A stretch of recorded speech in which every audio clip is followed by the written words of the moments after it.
you very much indeed, Mohammed, for this invitation. Before I read the paper, I'd like to give you a little background about Sister Gertrude and a little mention of why she's not here. Sister Gertrude is what we in the Catholic tradition call a late vocation. She's a Benedictine sister of a community in Mount Angel, Queen of Angels, in Oregon, United States. She's the youngest of a family of about 8 children they were, and a lot of brothers and sisters. But she took quite a long time to find her way into vocation. And she's been a religious sister, I think, for 13 or 14 years. I wouldn't like to disclose her real age to you, but she's young in heart. She's someone who likes running marathons, truly. The other bit of information is that she has done a lot of study in Rome, in the Angelicum in Rome, particularly under an Irish Dominican called Paul Murray. And in that capacity, she did what we call a license in sacred theology, and then decided, for reasons I've never really understood, to do her PhD, or STD as they call it, on the spirituality of Basil Hume. Basil Hume was the abbot at Ampleforth, my community.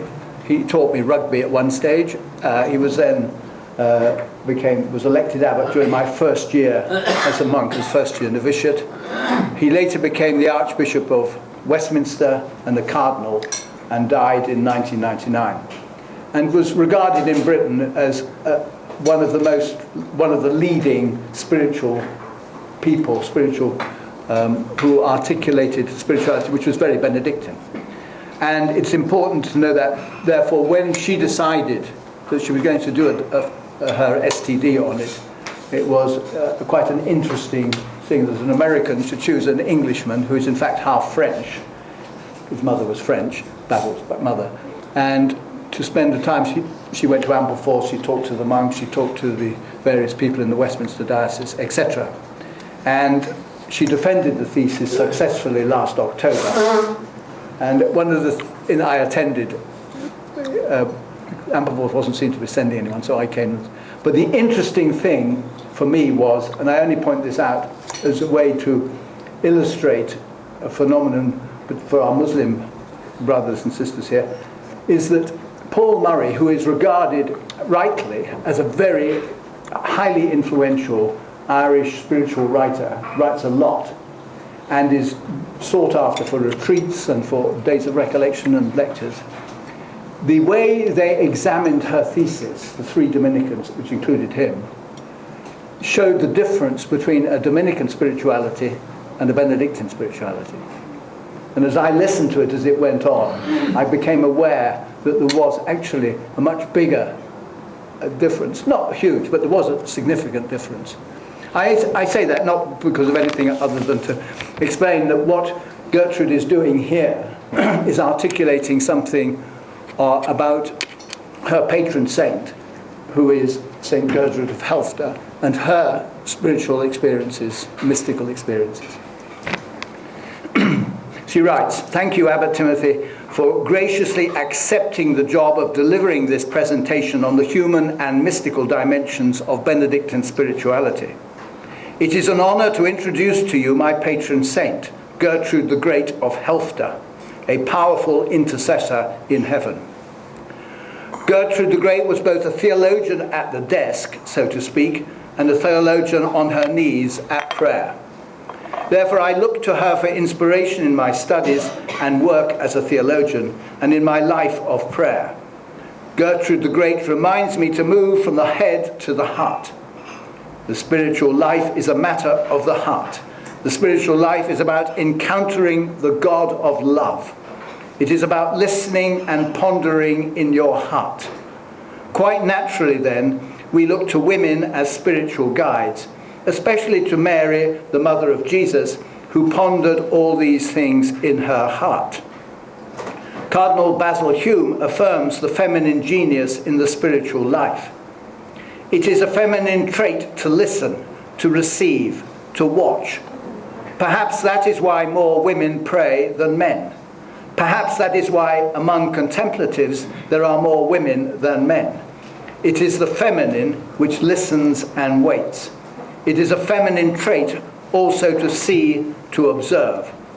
The wine has run out, Mary notices, and being a woman, she has a practical mind. Gertrude the Great also listened, received, and watched. She encountered the God of love in her heart and extended that love to others. It is fitting and right, then, that we include her in our dialogue of spirituality. Pope Francis, in the apostolic exhortation Evangelii Gaudium, the joy of the gospel, invites all Christians everywhere at this very moment to a renewed personal encounter with Jesus Christ, or at least an openness to letting him encounter them. I ask all of you to do this unfailingly each day. End of quote.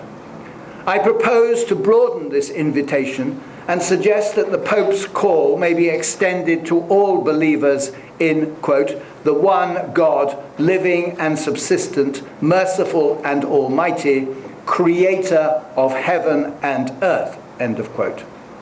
Christian and Muslim alike. Indeed, all of us can commit to renewed personal encounter with the living and true God, or at least commit ourselves to being open to letting God encounter us. We can do this now in our dialogue of spirituality, here focused on the human and mystical dimensions of Benedictine spirituality. More specifically, the aim here is to present the mystical dimension of Benedictine spirituality using the example of Gertrude the Great of Helfta, 1256, 1301-2. That's in our way of describing, not your way of describing the years. A medieval saint and mystic held in high esteem by Benedictines and all those who embrace the rule of St. Benedict the world over, women and men alike. Mysticism and encounter. There is not one way to define mysticism as attested by scholar Bernard McGinn. Quotation, there is no universally agreed upon definition of mysticism, any more than there is for religion, end of quote. A definition useful for our dialogue of spirituality is one presented by theologian Harvey Egan. Quote, Christian mysticism is a way of life that involves the perfect fulfillment of loving God, neighbour, all God's creation, and oneself. It is the fundamental human process through which one becomes fully authentic by responding throughout life to a God who gives himself unconditionally as love and as the ultimate destiny of every person. It is an ordered movement towards ever higher levels of reality by which the self awakens to, is purified and illuminated by, and is eventually fully united with the God of love. End of quote. The different elements of this definition can be related to aspects of Benedictine spirituality as presented in the Rule of St. Benedict, all of which involve personal encounters with the living and true God. First, Christian mysticism is a way of life. Quotation, see how the Lord in his love shows us the way of life, from the prologue of the Rule of Benedict. 2. Perfect fulfillment of loving God, neighbour, all God's creation, and oneself. Quote from the Rule. First of all, love the Lord your God with your whole heart, your whole soul, and your whole strength, and love your neighbour as yourself. 3. It is the fundamental human process through which one becomes fully authentic by responding throughout life to a God who gives himself unconditionally as love and as the ultimate destiny of every person. Quotes from the Rule, 4 quotes. First, but as we progress in this way of life and in faith, we shall run on the path of God's commandments, our hearts overflowing with the inexpressible delight of love. Second, by God's grace, I am what I am. Third, the love of Christ must come before all else. 4, may Christ bring us all together to everlasting life. The fourth, it is an ordered movement toward ever higher levels of reality by which the self awakens to, is purified and illuminated by, and is eventually fully united with the God of love. From the prologue. Let us get up then at long last, for scriptures rouse us when they say, it is high time for us to arise from sleep. Let us open our eyes to the light that comes from God, and our ears to the voice from heaven that every day calls out this charge. If today you hear his voice, harden not your hearts. And the second quotation, clothed then with faith and the performance of good works, let us set out on this way with the gospel as our guide, that we may deserve to see him who has called us to his kingdom. From the prologue. There are 2 or 3 occasions in this presentation where she asks of the audience to reflect. I will just read it through and I'll allow you time afterwards to reflect. So the first reflection.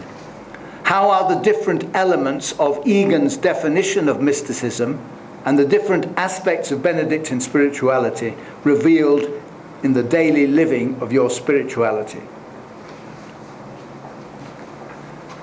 As we continue now with the text. As Pope Francis calls us to renew daily our encounter with Jesus Christ, the Benedictine mystic is one who encounters God and responds to that encounter throughout life.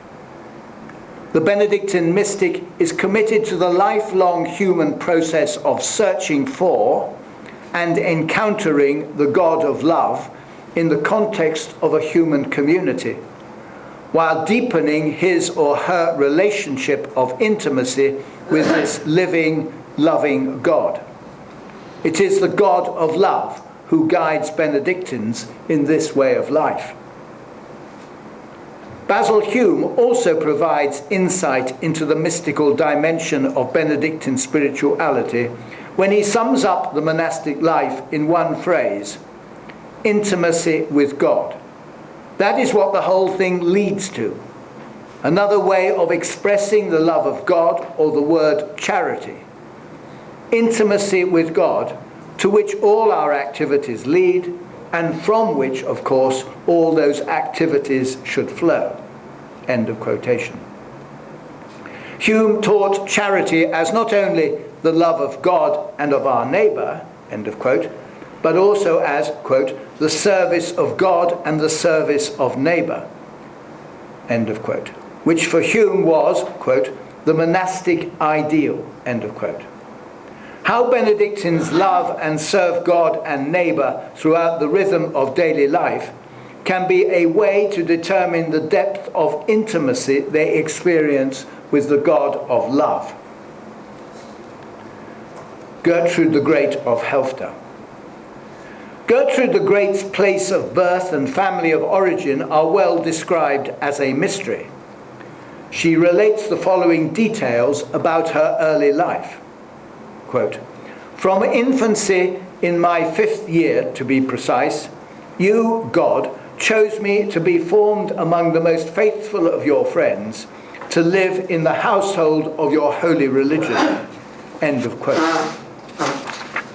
The household of holy religion that Gertrude entered in 1261 was the community of nuns at Helfta, Germany, who lived according to the rule of Saint Benedict.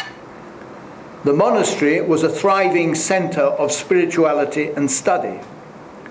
Bernard McGinn describes the environment at Helfta, quotation, the ancient monastic ideal of combining the love of learning and the desire for God was alive and well at Helfta, end of quote. The communal life at Helfta revolved around the daily rhythm of the divine office Lectio Divina, work and study. Welcomed by the community of nuns at Helfta, Gertrude entered the monastery school. She possessed many gifts and was well liked by other students in the school. Gertrude's biographer writes, quotation, "Even at this tender age, she already possessed the wisdom of a mature person. She was amiable, clever, and eloquent, and so docile that she was admired by all who heard her. As soon as she was admitted to the school, she showed such quickness and intelligence that she soon far surpassed in learning and knowledge all the children of her own age and all her other companions as well. Gladly and eagerly she gave herself to the study of liberal arts. And so the years of her childhood and youth were passed with a pure and innocent heart, and she was preserved by the Father of Mercies from the many vain trivialities which often lead young people astray. For this may praise and thanks be given him forever." End of quotation. Even so, Gertrude was not always open to encountering God, or letting God encounter her. It is reasonable to think that if a person is placed within the environments of a thriving and loving monastic community and school at such an early age, the youngster would readily and fully embrace monastic values. Alas, simply living in the monastery does not make a person a Benedictine. That is, one who does not, quotation, get too involved in purely worldly affairs, from the Rule of Benedict, end of quote. This is true of Gertrude, who did not fully live monastic life until roughly 24 years later after entering the monastery. It was in her 26th year that Gertrude had her day of salvation, when the Lord appeared to her and resolved to disperse the darkness of her night. Until that time, she was worldly and prideful, and according to her testimony, quotation, "Alas, I was, in vain, bearing the name and wearing the habit of a religious," end of quote. So Gertrude's being open to the God of love was a process and not something that was taken for granted. Her conversion was the beginning of the mystical dimension of her life. From the age of 24 then, quotation, "her love of learning now became desire for knowledge of God. In those days she could never tire of the sweet pleasure she found in the contemplation of God and in the study of Scripture," end of quote. Gertrude became solely focused on encountering God and letting God encounter her. Gertrude received the grace of encounter, of growing in intimacy with the God who gives himself unconditionally whether we recognize it or not. Gertrude's awareness of God's presence and openness to encounter. We pray then for the grace of encounter, for the grace to fully live the mystical dimension of Benedictine spirituality. The God of love is always present, ready to embrace us. As Pope Francis reminds us, God, quotation, "God is always present, in front of us, waiting for us. When we arrive, he's there. When we look for him, he has already been looking for us. He is always in front of us, waiting to receive us in his heart, in his love." End of quotation. Benedictines in particular remember to hour by hour keep watch over all you do, aware that God's gaze is upon you wherever you may be. End of quote. And, quote, "believe that the divine presence is everywhere and that in every place the eyes of the Lord are watching the good and the wicked." Quotation from the book of Proverbs. But beyond the least doubt, we should believe this to be especially true when we celebrate the divine office. Rule of Benedict, chapter 19. End of quote. Gertrude was aware of God's presence as she wrote in her memoirs, "So you were with me in all my actions, stirring my spirit within me. However much my mind wandered away and sought pleasure in temporal things for hours or days at a time, yes, alas, and even weeks, when I came to myself again, I always found you there." End of quote. Gertrude also recognized that her moments of encounter leading to intimate union with the living God were pure gift. Quotation, "While I was meditating attentively, if not as attentively as I could, on that which was worthy of all attention, behold, there appeared the goodness and kindness of God our Saviour. This was not through any good works which I have been able to do, unworthy as I am, but in accordance with his own ineffable, merciful design, by adoptive regeneration, fortifying me in my extreme baseness and unworthiness, and making me capable of this wonderful, this tremendous grace, worthy of honor and adoration, more than heavenly and beyond all price, the grace of intimate union with you." End of quotation. Another little reflection. Are there times in your life, asked Gertrude, when you have been deeply aware of God's presence? How did you feel? How did you respond? Evaluating the gift of a mystical experience within the daily life of the Benedictine. Just as the Lord chose Gertrude as a special instrument to show forth the secrets of his love, end of quotation, all who follow the rule of St. Benedict are called to show forth the secrets of God's love.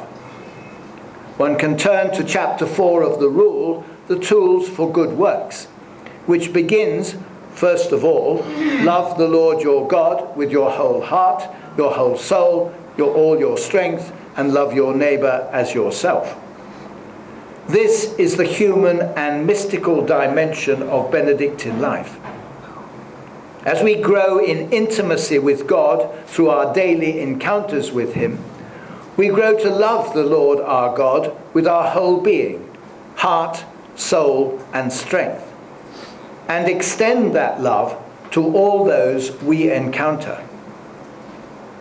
Therefore, how one encounters the living and true God on a daily basis can be evaluated, for example, by how the Benedictine lives the practical dimensions of the way of life as laid out in chapter 4, beginning first of all with charity, that is, love and service of God, love and service of neighbor.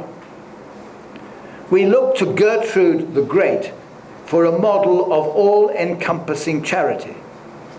Among the many virtues she received from God, one was true charity, quotation, which causes her to love me fervently with all her heart, all her soul, all her strength, and her neighbor as herself for my sake. End of quote.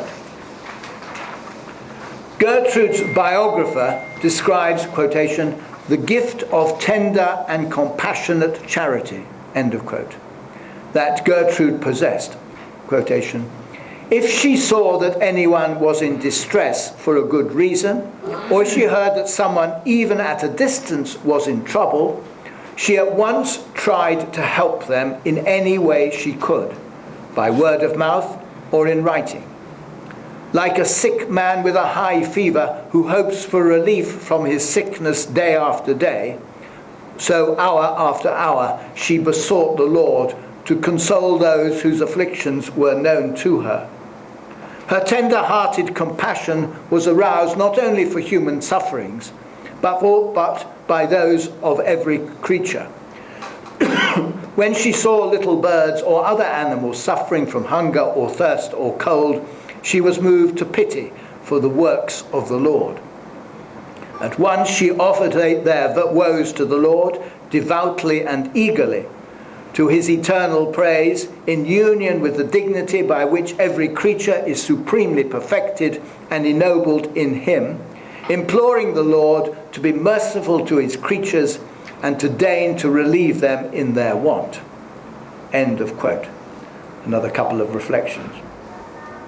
How is charity understood and expressed in your culture and spirituality? How are your personal encounters with the one God, living and subsistence, merciful and almighty, creator of heaven and earth, lived out as expressed in the tools of good works? She now quotes the chapter which I will read through. It will remind our Benedictine brethren of it, and it will be something new for our Muslim brethren. First of all, love the Lord your God with all your heart, your whole soul, all your strength. Love your neighbour as yourself. Then the following: you are not to kill, not to commit adultery, you are not to steal, nor to covet, you are not to bear false witness, you must honour everyone, and never do to another what you do not want done to yourself. Renounce yourself in order to follow Christ. Discipline your body, do not pamper yourself, but love fasting. You must relieve the lot of the poor, clothe the naked, visit the sick, and bury the dead. Go to help the troubled and console the sorrowing. Your way of acting should be different from the world's way. The love of Christ must become before all else. You are not to act in anger or nurse a grudge. Rid yourself of all deceit. Never give a hollow greeting of peace, or turn away when someone needs your love. Not to forsake charity. Bind yourself to no oath lest it prove false, but speak the truth with heart and tongue. Do not repay one bad turn with another. Do not injure anyone, but bear injuries patiently. Love your enemies. If people curse you, do not curse them back, but bless them instead. Endure persecution for the sake of justice. You must not be proud, nor be given to wine. Refrain from too much eating or sleeping, and from laziness. Do not grumble or speak ill of others. Place your hope in God alone. If you notice something good in yourself, give credit to God, not to yourself. But be certain that the evil you commit is always your own and yours to acknowledge. Live in fear of Judgment Day. Have a great horror of hell. Yearn for everlasting life with holy desire. Day by day, remind yourself you are going to die. Hour by hour, keep careful watch over all you do, aware that God's gaze is upon you wherever you may be. As soon as wrongful thoughts come into your heart, dash them against Christ and disclose them to your spiritual Father. Guard your lips against harmful or deceptive speech. Prefer moderation in speech, and speak no foolish chatter, nothing to provoke laughter. Do not love immoderate or boisterous laughter. Listen readily to holy reading. Devote yourself often to prayer. Every day with tears and sighs confess your past sins to God in prayer, and change from these evil ways in the future. Do not gratify the promptings of the flesh. Hate the urging of self-will. Obey the orders of the abbot unreservedly, even if his own conduct, which God forbid, be at odds with what he says. Remember the teaching of the Lord. Do what they say, not what they do. Do not aspire to be called holy before you really are, but first be holy, that you may be more truly so called. Live by God's commandments every day. Treasure chastity. Harbour neither hatred nor jealousy of anyone, and do nothing out of envy. Do not love quarrelling. Shun arrogance. Respect the elders and love the young. Pray for your enemies out of love for Christ. If you have a dispute with someone, make peace before the sun goes down. And finally, never lose hope in God's mercy. These then are the tools of the spiritual craft. When we have used them without ceasing day and night, and have returned them on Judgment Day, our wages will be the reward the Lord has promised. What the eye has not seen nor the ear heard, God has prepared for those who love him. The workshop where we are to toil faithfully at all these tasks is the enclosure of the monastery and the stability in community. Conclusion. By way of conclusion, let us return to Pope Francis's invitation to a renewed personal encounter with the living and true God, Jesus Christ, or at least an openness to letting him encounter us. How then can encounters with the one God, living and subsistent, merciful and almighty, creator of heaven and earth, be used in a dialogue of spirituality between Christians and Muslims? How can we together renew our encounters with the God of love, be open to letting the God of love encounter us, and share our encounters by loving and embracing all of humanity and all of God's creation? This is the way to peace, says Pope Francis, quotation, "The royal road to peace is to see others not as enemies, to be opposed, but as brothers and sisters to be embraced." How do the human and mystical dimensions of our respective spiritualities lead us to greater love and service of God and of our neighbour? St. Gertrude, pray for us.